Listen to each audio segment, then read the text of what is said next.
Hey y'all, I'm back. Welcome back to my channel. My name is Nieves. I'm a digital artist, photo manipulator, multidisciplinary artist. And a couple of years ago, if you told me that I was going to be doing photo manipulations, I would have been like, nah. But the funny thing about trying new things is that I have realized that photo manipulations actually helped me tenfold when it came to figuring out some other really cool digital art techniques. But the thing is, when it comes to photo manipulation, sometimes it's a little hard to find images that work perfectly for what you need in that scenario.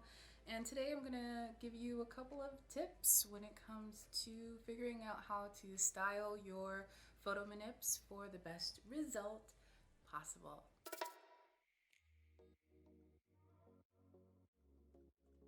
And hello everybody, this is Editing Mel chiming in, fill in a couple of the blocks, a couple of the holes we had going on here, so don't mind me. The example that I'm going to be using today is actually my intro that I've been using for my first couple of videos on the channel. This graphic is inspired by my newfound love of tarot, which I really didn't expect. It's basically a deck of cards that all have their own different meanings. And if you aren't familiar with tarot cards, they're basically these really cool spiritual cards. They are kind of like a mini assessment of the energies to gather insight on what you should do and what we can do in our own lives along our own spiritual journey. So my favorite card in the deck, I believe, is like, let's just look it up. How many cards? How many cards in tarot? 78. 78 cards in a tarot deck. My favorite card in the deck by far is definitely the Strength card. Now, the Strength card has a woman in it, a lion, and if you look kind of closely, she's pretty much holding the lion's head with her bare hands. And it's a very bright and beautiful scene. It's a card about courage and strength and really the inner discipline that is required in order to learn how to control certain animalistic tendencies. Very cool, very mystical, and it's a theme that's going to help us a lot today as we start to explore what it means to restyle these images. So let's start by looking at our art almost like it was an outfit. What is today's fit? What you wearing? Your photo manipulation outfit of the day primarily consists of wardrobe, hair, makeup, and accessories. Of course, the environment does come into play later on, but I have that already settled by placing her into this natural forest scene. Now, before I get to this final look, my digital art begins as a series of individual pictures that we're going to stitch together with the help of Adobe Photoshop. CC. So let's take a look at these stocks. For my first tip, I'm gonna need y'all to just release the need to work with perfect pictures, all right? Now, what do I mean by this? If you go into art expecting to work with perfect stock photography, I mean, you got another thing coming if you think it's going to be that easy. Now, free photography has gotten a lot better over the years. There's a lot more diversity, the styling is getting a whole lot better, and the newer generations are really uploading even more amazing free resources that us artists can use to work with, right? But as soon as that stock becomes your model in your piece, you might actually have a difference of opinion on what she should be wearing. Since I am referencing the Strength card here, I want to make sure that this model has kind of a very cloaky, indigenous kind of top, nothing offensive or anything like that. Even though the original picture has pretty much nothing for us to work with in regards to an outfit. So what if we act like, just for a second, right? What if we act like what she's wearing in the original photo doesn't even matter? So I don't even need to know that she might have some Timbs on or she got this new purse. I don't need to know anything else other than what information is already provided. So this is one of those cases where her outfit doesn't matter because your imagination matters more. And I realize that sounds a little cheesy, but I totally mean it. Because if you remember, We are first seeing these photo manipulations as pieces when we stumble across them, living all of their best life, their whole best life out there in the internet, right? So if you try to be a little bit more open minded with your stocks and not expect them to be automatically ready to go, just add some finesse. Now, even though her body is cut off, her collar is showing, so that's great. I'll use this piece later when extending the blouse with a little bit more painting, you see. And other than that, I don't really have any clue of what else she's wearing. She's just a blank canvas for me at this point to accessorize and build upon. And I will stubbornly use this photo anyway, because I mean, that's just how I am. But also, going back to this first initial tip, if I was only looking for perfect pictures to work with, I would have immediately written this one off. How sad. This kind of approach pretty much means that, like, you're going into this imaginary wardrobe and picking out different outfits for all your little digital art characters and till they match the story that you're going for. You know, maybe that outfit will already be a part of the stock, but I highly kind of doubt it. You know, sometimes they have really great themed free stocks, but if you are too close-minded to what you can accomplish, you might actually be writing off an otherwise really great starting piece. So, again, one last time. First tip, drop all expectations when it comes to your stock photography. See them for what they are, as the blank canvases to create your magic on. Okay? Now for the hair.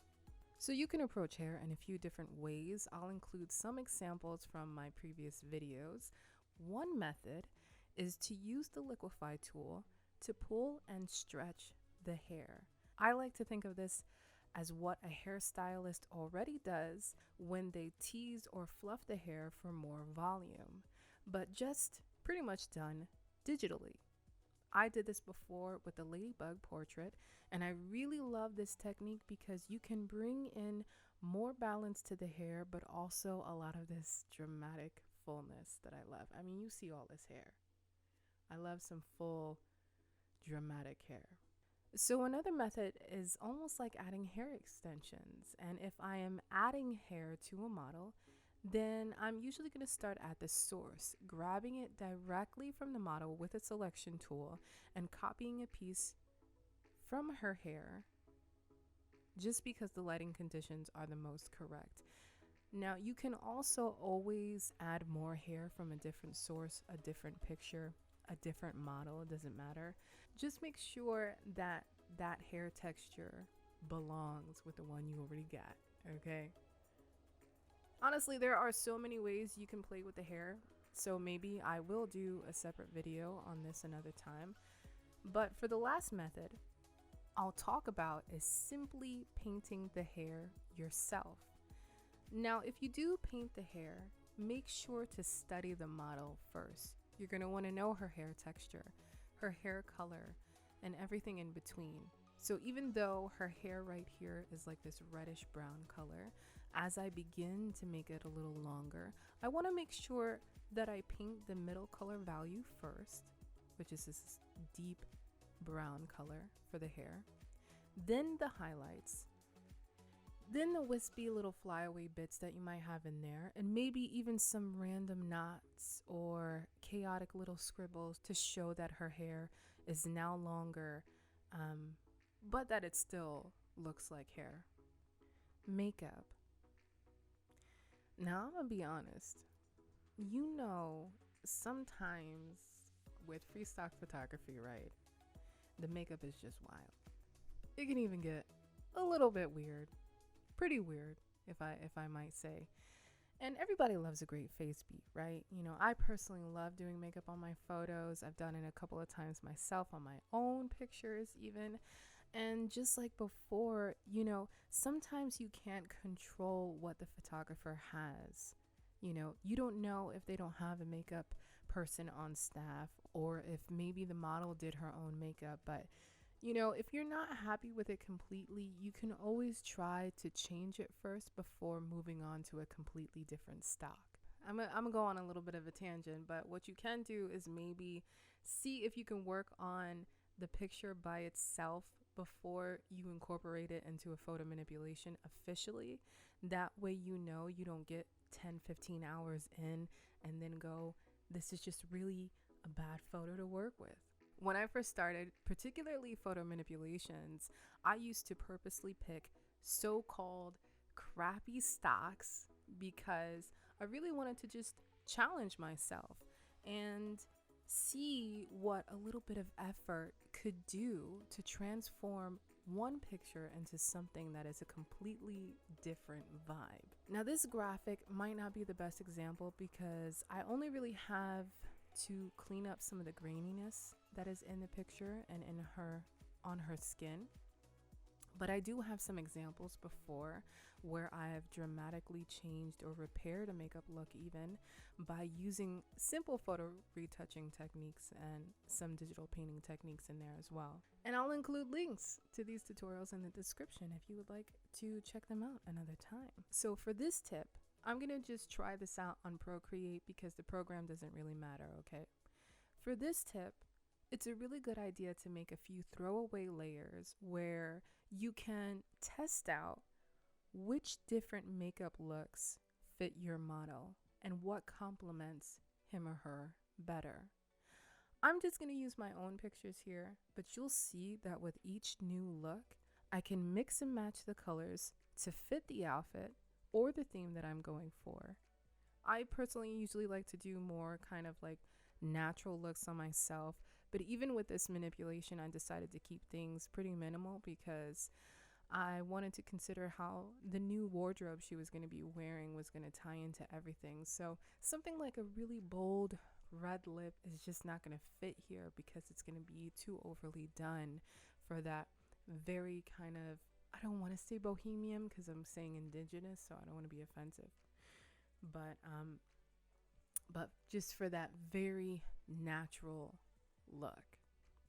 So maybe you would take some elements from the outfit, like the colors in the blouse, or, maybe the eyeshadow matches the makeup or the hair, Let this be a fun experimental process, so that you can just see what works and consider it as yourself getting ready to go out and get dressed.